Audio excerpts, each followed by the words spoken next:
Hello everyone.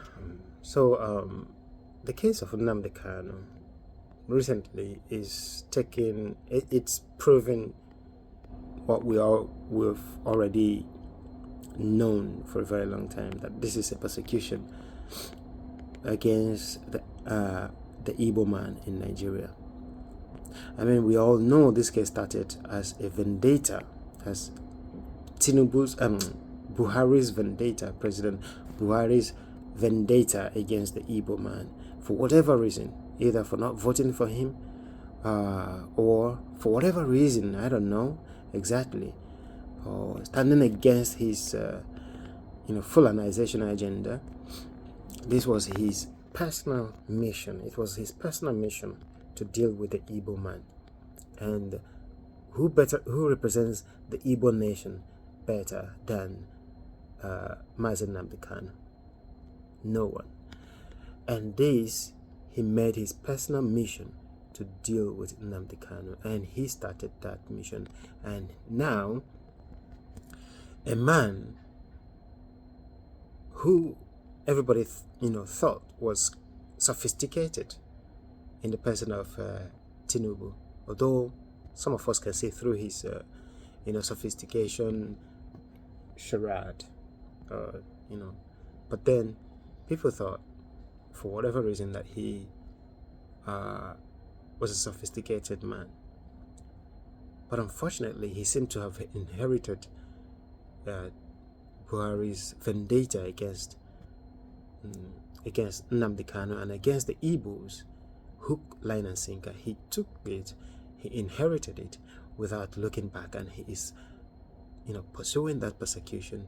He is hoping to complete what Buhari started. I mean, come to think of it, this used to be a Fulani agenda against the Igbo man, but now it seems that has shifted, right?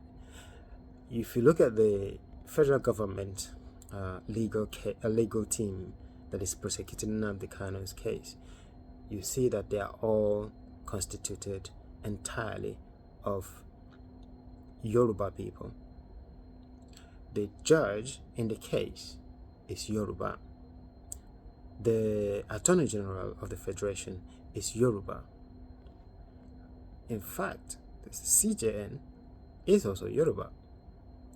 And the case of Mazen Nnamdi Kanu is basically in the hands of Yoruba to decide for the entire nation whether Nnamdi Kanu is a terrorist, is a terrorist or not, right?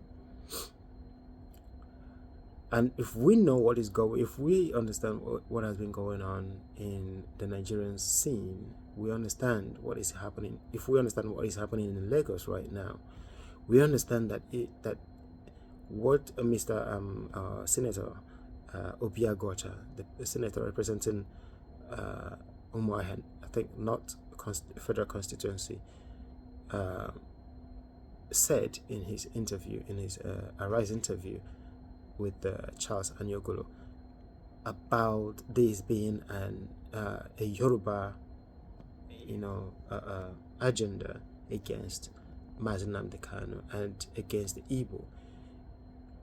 It carries a lot of weight. It makes a lot of sense.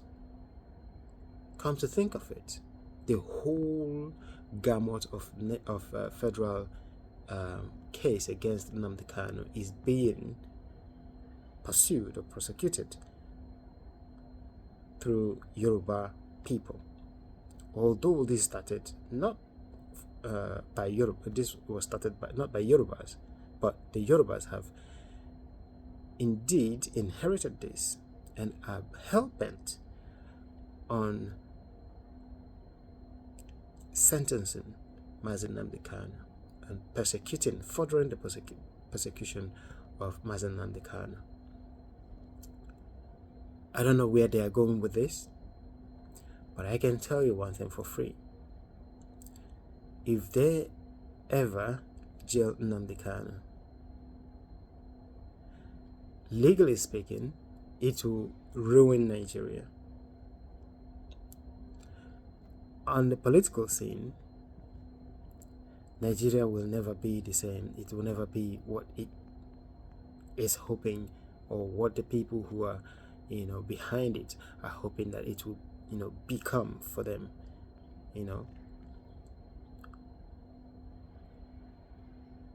Nigeria will become history if they actually succeed in carrying out this atrocity they want to carry out against the Igbo man, against Nnamdi Kanu, and against the Igbo nation.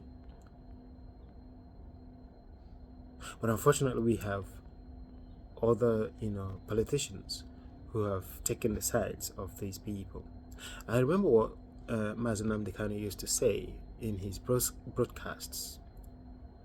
When the Nigerian state comes after any Igbo man, he says, let us not condemn that man yet, right? Let us fight for him. Let us fight for that man. But when we come home, when we fight for his life, when we come home, we condemn him, right? He used to mention, he used to say that in his broadcasts. But now it seems his messages, people did not get his messages. His messages are lost. But unfortunately, anyway, let's see what happens. Let's see what happens. Let nothing happen to him. That is my own case. Let nothing happen to him. Let him not be jailed. Let him not be killed, because Nigeria will not find it funny.